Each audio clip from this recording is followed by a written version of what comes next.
अस्सलाम वालेकुम। आज हम एक नया चैप्टर स्टार्ट कर रहे हैं जिसका नाम है ऑर्गेनिक केमिस्ट्री और सेकंड ईयर का ये 7th चैप्टर है। बहुत ज़्यादा इम्पोर्टेंट है और अगर ये आपको बेसिक चैप्टर आ गया तो समझिए आपको ऑर्गेनिक केमिस्ट्री काफ़ी समझ लग गई। ऑर्गेनिक केमिस्ट्री में कुछ इंट्रोडक्शन है जो आप सबको एक कंसेप्चुअल स्टडी होनी चाहिए, उसके लिए ये ज़रूरी है। इंट्रोडक्शन में पहली चीज तो ये है कि आपसे तो पूछ लेता है कि ऑर्गेनिक का मतलब क्या है, what is meaning of organic. तो ऑर्गेनिक का मतलब वो होता है सिंबल ऑफ लाइफ, जिंदगी की अलामत। ऑर्गेनिक का मतलब है सिंबल ऑफ लाइफ, जिंदगी की अलामत। अब ऑर्गेनिक केमिस्ट्री के बारे में कुछ एंशियंट कदीम भी, अब जो जदीद ऑर्गेनिक केमिस्ट्री है उसमें और डेफिनेशन है। जो पहले ऑर्गेनिक केमिस्ट्री को समझा जाता था, पहले हम वो पढ़ते हैं कि जो ओल्ड था कंसेप्ट ऑर्गेनिक केमिस्ट्री के बारे में, वो ये था कि जो लिविंग ऑर्गेनिजम्स हैं, लिविंग ऑर्गेनिजम्स, इनसे कुछ कंपाउंड्स हासिल होते हैं। लिविंग ऑर्गेनिज्म से क्या हासिल होते हैं? कुछ कंपाउंड्स हासिल होते हैं। ये ओल्ड कंसेप्ट है, ये old concept about organic chemistry. अब इस में ये उन्होंने बताया हुआ था कि जो लिविंग ऑर्गेनिजम्स है ना, उनसे कुछ कंपाउंड हासिल होते हैं। उन कंपाउंड के मुताल्लिक केमिस्ट्री को हम क्या कहते हैं? ऑर्गेनिक केमिस्ट्री कहते हैं। कि लिविंग ऑर्गेनिज्म से जो कंपाउंड हासिल होते हैं उनको अगर हम स्टडी करते हैं तो उसको हम क्या कहेंगे? ऑर्गेनिक केमिस्ट्री कहेंगे। अब इसको रखते हुए ना कुछ साइंसदानों ने अपने अपने पॉइंट ऑफ व्यू दिए। अब इनमें जो सबसे ज्यादा पॉइंट ऑफ व्यू जिसका बहुत ही ज्यादा हिट हुआ ना, वो आपके पास आता है जैकब बर्जीलियस। Jacob Berzelius. अब ये एक साइंटिस्ट था जिसने एक बहुत इंपॉर्टेंट कह लें एक थ्योरी दी थी। बाद में ये गलत साबित होगी वो अलग बात है, लेकिन इसने ऑर्गेनिक केमिस्ट्री के बारे में एक थ्योरी पेश की थी। उस थ्योरी को आपने सुना होगा, उस थ्योरी को कहते हैं vital force theory. Vital force theory. अब ये थ्योरी क्या थी? इस थ्योरी में उसने क्या बताया था? आपसे पूछ लेता है what is vital force theory, तो आपने पहली बात तो ये है कि ये किसने पेश की थी? जैकब बर्जीलियस ने। अब वाइटल फोर्स थ्योरी में उसने दो पॉइंट्स दिए थे। कौन से? पहला पॉइंट उसका ये था कि जो ऑर्गेनिक कंपाउंड्स है ना, ऑर्गेनिक कंपाउंड्स, इनको लेबोरेटरी में तैयार नहीं किया जा सकता। इनको लेबोरेटरी में तैयार नहीं किया जा सकता। पहला पॉइंट उसका। वाइटल फोर्स थ्योरी के दो मेन पॉइंट्स हैं। पहला ये है कि ऑर्गेनिक कंपाउंड को लेबोरेटरी में तैयार नहीं किया जा सकता। दूसरा पॉइंट इसका ये था कि ऑर्गेनिक कंपाउंड को सिर्फ लिविंग थिंग्स से हासिल किया जाता है। किससे हासिल किया जाता है? लिविंग थिंग्स से हासिल किया जाता है, जिंदा अजसाम से हासिल किया जाता है। ये कंसेप्ट था जैकब बर्जीलियस का, जिसको उसने वाइटल फोर्स थ्योरी के नाम से जाना जाता है। इसमें दो पॉइंट्स थे कि ऑर्गेनिक कंपाउंड को लेबोरेटरी में तैयार नहीं किया जा सकता और इनको सिर्फ लिविंग थिंग से हासिल किया जाता है। अब क्या हुआ इसके बाद? अब ये वाइटल फोर्स थ्योरी को आपने ज़हन में रखना है और इसको अब हमने गलत साबित करना है। कैसे साइंटिस्ट ने इसको गलत साबित किया? पहला जो साइंटिस्ट था ना, उसका नाम था फ्रेडरिक वुलर। फ्रेडरिक वुलर। अब इसने क्या किया? इसने एक इनऑर्गेनिक कंपाउंड लिया। क्या लिया? Inorganic compound. इसको इसने हीट किया और एक ऑर्गेनिक कंपाउंड तैयार कर लिया। अब देखें, यहां पे आपने देखना है कि वाइटल फोर्स वाला क्या कहता था? ऑर्गेनिक कंपाउंड को सिर्फ लिविंग थिंग से हासिल किया जा सकता है, लेकिन इसने क्या किया है कि इनऑर्गेनिक कंपाउंड लिया है, उसको हीट किया है तो ऑर्गेनिक कंपाउंड तैयार कर लिया। अब वो कौन सा इनऑर्गेनिक कंपाउंड था? वो था अमोनियम सायानेट। अमोनियम सायानेट, इसको जब उसने हीट किया तो जो ऑर्गेनिक कंपाउंड तैयार हुआ था वो यूरिया था। वो कौन सा था? यूरिया। यहाँ पे बहुत इंपॉर्टेंट आपसे क्वेश्चन पूछा जा सकता है, how urea is prepared, urea कैसे तैयार हुआ? तो आपने कहना है कि फ्रेडरिक वुलर ने लेबोरेटरी में उसने इनऑर्गेनिक कंपाउंड लिया, उसको हीट किया और ऑर्गेनिक कंपाउंड तैयार कर लिया। अब क्या था? अमोनियम सायानेट को उसने हीट किया और उससे उसने यूरिया को तैयार कर दिया। तो मतलब ये तो उसका जो पॉइंट था ये गलत साबित हो गया। अब ये उसने लेबोरेटरी में काम किया था, ये भी गलत साबित हो गया। लेकिन लेबोरेटरी वाला एक और इसमें आप कह रहे एक साइंटिस्ट था जिसका नाम था कोल्बे। इसने क्या किया? इसने लेबोरेटरी में एस्टिक एसिड तैयार किया। क्या तैयार किया? एस्टिक एसिड तैयार किया। ये जो एस्टिक एसिड है ये ऑर्गेनिक कंपाउंड है। ये क्या है? ऑर्गेनिक कंपाउंड है। अब देखिए वाइटल फोर्स वाला तो कहता था लेबोरेटरी में तैयार हो ही नहीं सकता, लेकिन ये भी इसका पॉइंट क्या हो गया? गलत साबित। तो इस तरह ये जो वाइटल फोर्स थ्योरी है ये यहाँ पे रॉन्ग साबित होगी। अब इसके बाद क्या हुआ? ये तो थोड़ा सा बैकग्राउंड था इसका ऑर्गेनिक केमिस्ट्री के बारे में। अब यहाँ पे पहले जो चीज आपको पता होना चाहिए, जो अब यहाँ से बेसिक शुरू होती है ऑर्गेनिक केमिस्ट्री की, पहली जो चीज है वो है हाइड्रोकार्बन्स। हाइड्रोकार्बन्स क्या होते हैं? नाम ही इंडिकेट कर रहा है कि ये वो कंपाउंड्स हैं जिनमें कार्बन और हाइड्रोजन ये मस्ट होते हैं, लाजमी होते हैं। जिन भी कंपाउंड में कार्बन और हाइड्रोजन हो उसको हम क्या कहते हैं? हाइड्रोकार्बन्स कहते हैं। यहाँ पे अब हाइड्रोकार्बन्स की हमें समझ लग गई कि ये वो कंपाउंड है जिनमें कार्बन भी हो और हाइड्रोजन। अब जो जदीद केमिस्ट्री है ना, अब यहाँ पे इसकी डेफिनेशन आती जो अब हम पेपर में यूज कर सकते हैं, बुक्स में यूज होती है, वो ये है कि ये केमिस्ट्री की वो ब्रांच है जिसमें हम हाइड्रोकार्बन्स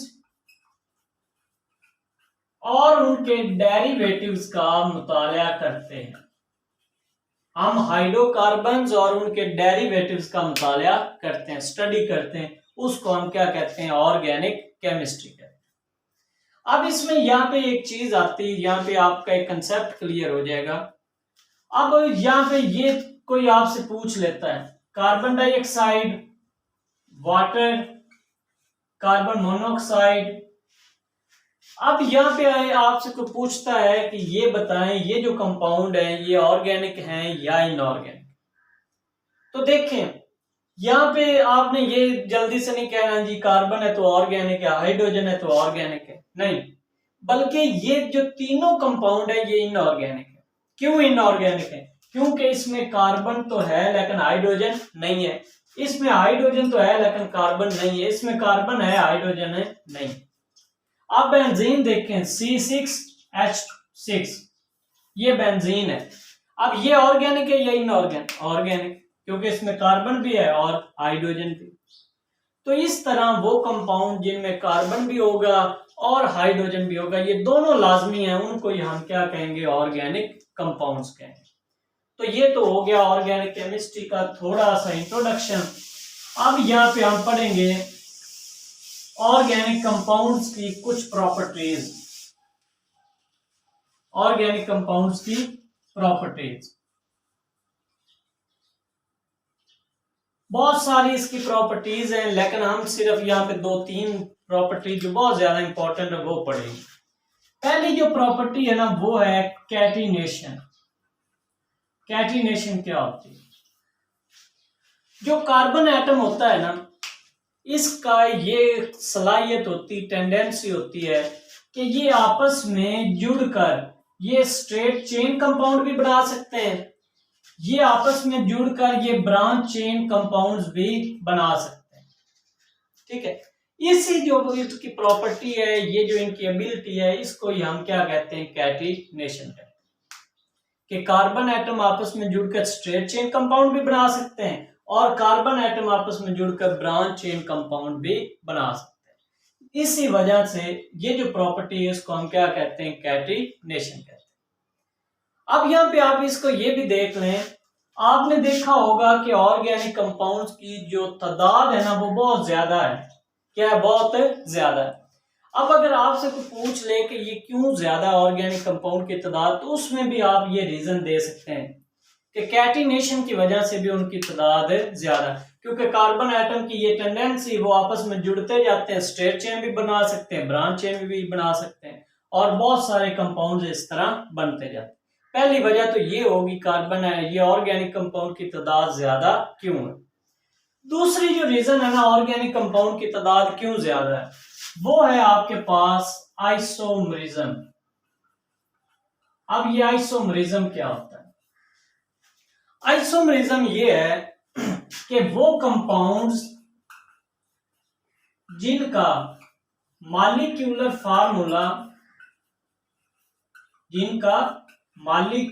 फार्मूला सेम हो, लेकिन जो स्ट्रक्चरल फार्मूला है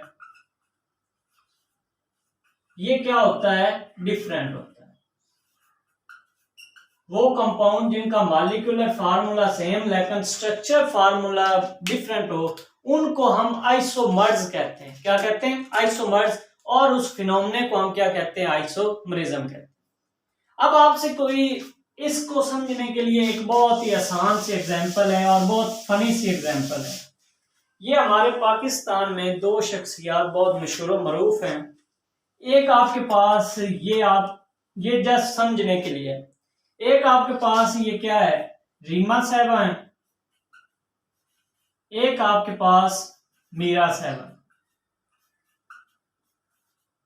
अब यहाँ पे आपने इसको समझना है, ये जस्ट समझने के लिए उसी हद तक रखना।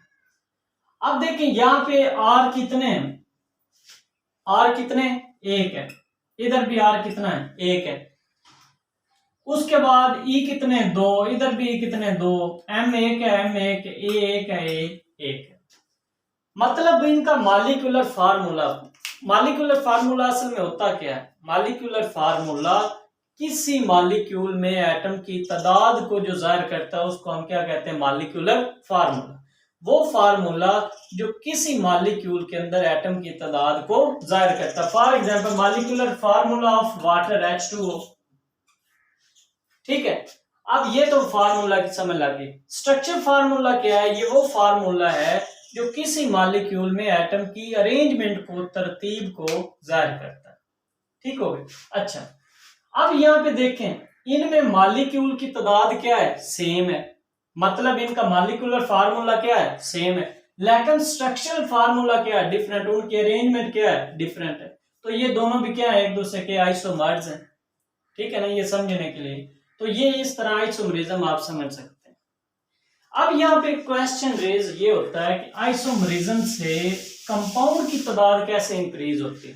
ऑर्गेनिक कंपाउंड की तादाद में हमने ये भी वजह पढ़ी है ना कि आइसोमरिज्म की वजह से भी ज्यादा है। तो ये कैसे है? ये इस तरह आप समझ लें कि ब्यूटेन है, CH3 CH2 CH2 CH3, 4 carbon वाले को ब्यूटेन कहते हैं। ठीक है, अब यही अगर इस तरह जुड़ा हो, CH3 CH CH3 CH3, अब ये देखें इसका नाम एन ब्यूटेन है। इसका नाम क्या है? एन ब्यूटेन है। और इसका नाम क्या है? आइसोब्यूटेन। अब देखें यहाँ पे मॉलिक्यूल की तादाद सेम है, कार्बन 4 है, हाइड्रोजन 10 है। इधर भी कार्बन 4 है, हाइड्रोजन 10 है। आइसोमरिज्म की वजह से, उनकी अरेंजमेंट की डिफरेंट होने की वजह से ये कंपाउंड की तादाद कितनी होगी? 2 होगी। इसी तरह पेंटेन के 3 बन जाते हैं। तो एक ही कंपाउंड होता है, उसमें अरेंजमेंट डिफरेंट होने की वजह से उनकी तादाद में क्या हो जाता है? इजाफा हो जाता है। तो इस तरह हम समझ सकते हैं कि आइसोमरिज्म की वजह से जो ऑर्गेनिक कंपाउंड है उनकी तादाद ज्यादा। अब जो तीसरी जो रीजन है कि ऑर्गेनिक कंपाउंड की तादाद क्यों ज्यादा है, वो है मल्टीपल बॉन्डिंग। अब इसका मतलब क्या है? आपको पता है कार्बन की वैलेंसी कितनी होती है? 4 होती है। कार्बन की वैलेंसी कितनी है? 4। अब कार्बन की एक टेंडेंसी है, सलाहियत है कि ये सिंगल बॉन्ड भी बना सकता है, ये डबल बॉन्ड भी बना सकता है और ये ट्रिपल बॉन्ड भी बना सकता है। ये अपनी वैलेंसी 4 पूरी करने के लिए ये सिंगल बॉन्ड भी बना सकता है, डबल भी और ट्रिपल भी। अब देखें आपके पास ये कंपाउंड है CH3CH3, 2 ही कार्बन है ना, लेकिन वो किस बॉन्ड के जरिए जुड़े हैं? सिंगल बॉन्ड के जरिए। अब यहां पे आप देखें CH2 डबल बॉन्ड CH2, ये इथेन है, ये इथीन है, 2 ही कार्बन है लेकिन किस बॉन्ड के जरिए जुड़े हैं? डबल बॉन्ड के जरिए। यहाँ पे 2 कार्बन है लेकिन किस बॉन्ड के जरिए जुड़े हैं? Triple bond. तो ये इथाइन। ये देखिए आप सिर्फ मल्टीपल बॉन्डिंग की वजह से इनके जो कंपाउंड है वो कितने? 3 बन गए। 2 ही कार्बन थे लेकिन कंपाउंड कितने बन गए? 3 बन गए। तो मल्टीपल बॉन्डिंग की वजह से भी कार्बन एटम की जो तादाद है वो बहुत ज्यादा बढ़ गई। तो ये उम्मीद है ये एक छोटा सा इंट्रोडक्शन था ऑर्गेनिक केमिस्ट्री का, इसमें आपको समझ लगी होगी। फिर भी कोई मसला है तो आपने ज़रूर पूछना है। थैंक्स फॉर वाचिंग, और ये चैनल को ज़रूर सपोर्ट करें और दोस्तों के साथ भी शेयर करें, और बस यही चलें। अल्लाह हाफिज़।